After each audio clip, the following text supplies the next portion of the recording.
Olá, meu nome é Anderson e eu gostaria de trazer uma reflexão para você intitulada Quando o Rio Passar.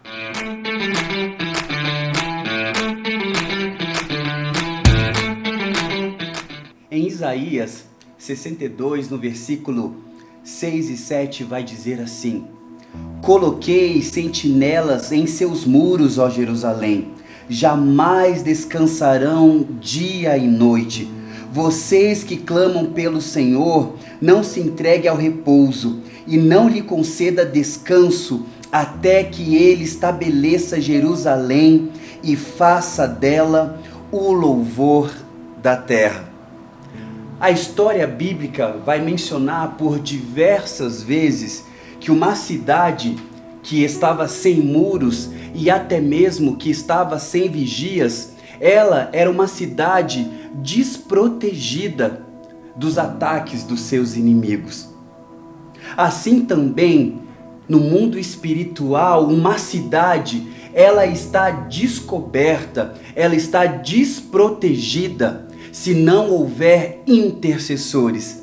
E eu já gostaria, neste momento, já de convocar você a se levantar para ser um intercessor da sua cidade, para que de fato você e eu possamos experimentar dessa paz que vem do próprio Deus para as nossas cidades.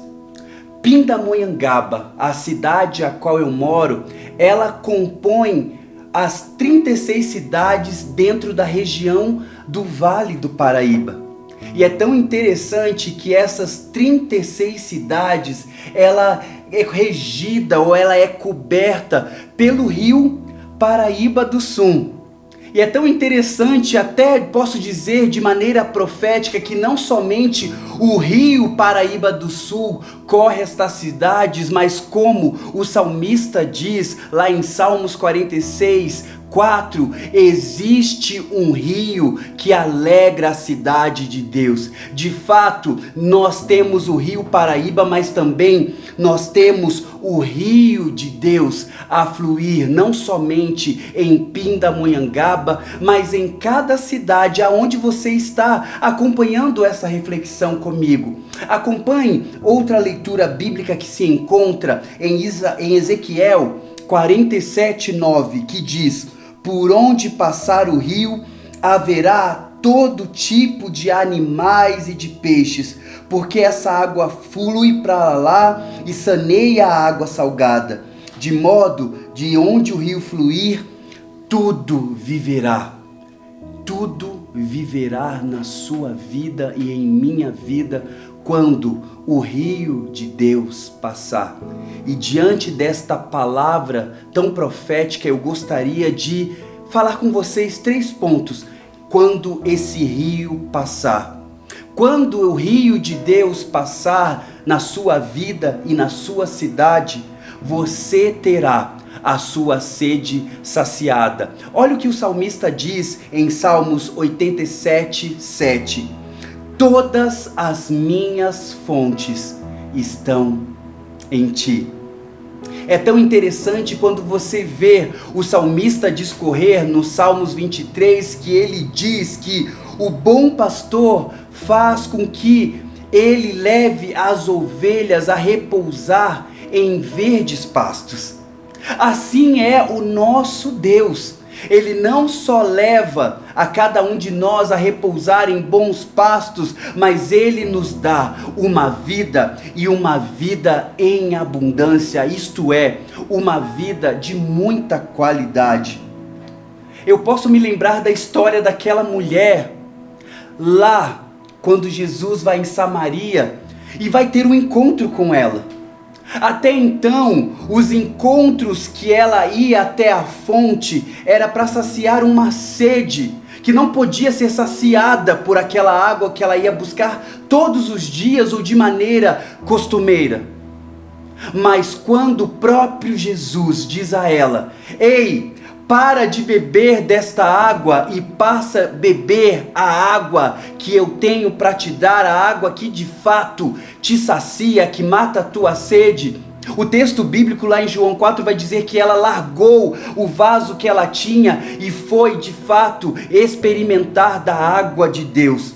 A água que ela estava bebendo era uma água amarga, uma água sem vida, uma água que de fato não saciava. Talvez esta água tinha significado de dor, de perda, de culpa, vergonha, decepção, desordem, e talvez a sua vida esteja marcada desta mesma forma, com dor, com rejeição, em desordem. Mas eu quero dizer para você que Jesus é a fonte original e Ele é capaz de saciar a sua sede por completo. Nascemos com a sede da eternidade, mas o único capaz de suprir o anseio do nosso coração, da nossa alma, é Jesus Cristo. Se você tem sede, Jesus nos convida a beber desta água, pois só Ele pode saciar a nossa sede, pois Ele tem a água doce da própria fonte, que vem do próprio Deus. Quando esse rio passa, você tem a sua sede saciada. E quando esse rio passa, você recebe do cuidado e proteção de Deus. Olha também aquilo que o salmista diz lá em Salmos 91, no versículo 1 e 2. Aquele que habita no abrigo do Altíssimo e descansa à sombra do Todo-Poderoso, pode dizer ao Senhor: Tu és o meu Deus em quem confio. Ouvimos no ponto acima que todos têm sede por Deus, mas a Bíblia enfatiza que existe um animal que corre pelas águas, e esse animal mencionado na Bíblia é a corça. Olha o que Salmos 42:1 vai dizer: como a corça anseia por águas correntes, a minha alma anseia por ti, ó Deus. É tão interessante que nós podemos fazer uma analogia a respeito da corça. A corça ansiava pelas águas e também ela fazia dessas águas como uma proteção. Assim também nós podemos fazer a respeito de ansiar pela proteção, pelo cuidado de Deus. Mas existem algumas características da corça que também está relacionado a nós. Por exemplo, a corça, ela não possuía gordura corporal, por isso que ela consegue ficar muitos períodos sem água. Outro aspecto da corça, que ela tem um olfato muito apurado, que possibilita sentir o cheiro das águas a quilômetros, então que você consiga ter essa percepção tão grande da presença de Deus. Outro aspecto da corça é que ela busca incessantemente por água para se saciar. Ela não vai em qualquer poço, ela vai em águas límpidas para poder saciar a sua sede, e que nós possamos também recorrer a não qualquer poço, mas de fato a experimentar da água límpida que vem de Deus. A corça busca, diante do calor incessante, estar dentro da água para refrigerar a sua pele, porque de fato do calor escaldante a sua pele começa a ter rachaduras. Aí eu começo a pensar, muitas vezes a nossa vida está cheia de rachaduras, cheia de marcas e cicatrizes, que elas não serão curadas ou saradas em outro lugar senão na fonte, que é Cristo Jesus, e ela é a proteção e o seu cuidado, assim para a minha vida também. Assim como a corça procurava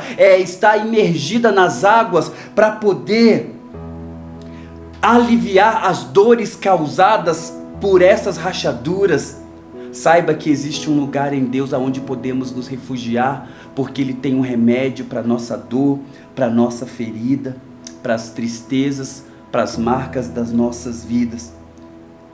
E outra marca e outra característica da corça, que ela fica sem água por um tempo. Mas se ela fica sem a água por um tempo, ela começa a exalar um odor, e esse odor atrai predadores.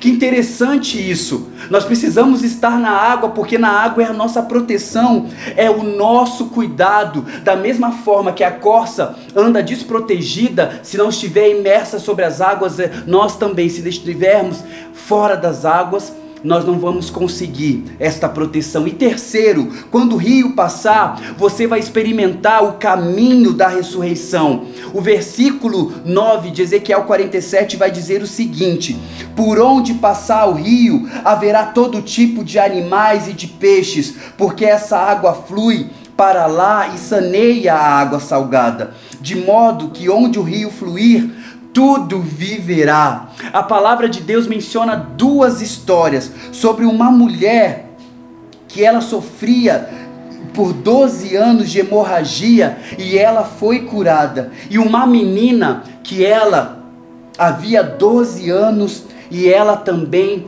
teve a vida restaurada através da ressurreição. Olha só, pegando essas duas histórias, eu gostaria de mostrar 2 pontos para você. Primeiro, a hemorragia para nós, ela tem a conotação de quebrar ciclos, de rompimentos, e até mesmo a morte tem para nós uma situação de impossibilidade. Mas eu quero afirmar para vocês que a última palavra sempre vai ser de Deus nas nossas vidas. Não está ligada a uma condição médica, a um laudo médico, ou às intempéries da vida, ou às circunstâncias difíceis da vida, mas a última palavra sempre vai ser do nosso Deus. E diante de ciclos que foram rompidos na sua vida, eu quero declarar, como Isaías 51:3 diz: porque o Senhor consolará a Sião, consolará todos os lugares assolados, e fará o seu deserto como Éden, e a sua solidão como o jardim do Senhor. Gozo e alegria se acharão nela, ação de graças e voz de cântico.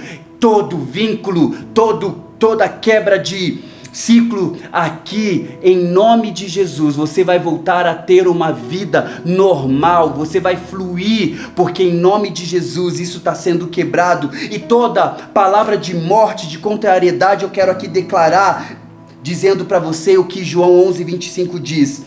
Disse-lhe Jesus: eu sou a ressurreição e a vida, quem crê em mim, ainda que esteja morto, viverá. Não há nada que detenha a ação de Deus sobre a sua vida e a minha vida, até mesmo a morte. Então, em nome de Jesus, eu declaro vida sobre a sua vida e sobre tudo aquilo que você chama seu. Entenda que quando o rio passar, tudo ele transforma e tudo ele traz vida, não só sobre a sua vida, como também sobre a sua família e para aonde você está, na cidade aonde você mora. Que Deus abençoe a sua vida e se permita viver na plenitude do rio de Deus que passa entre nós e no meio de nós.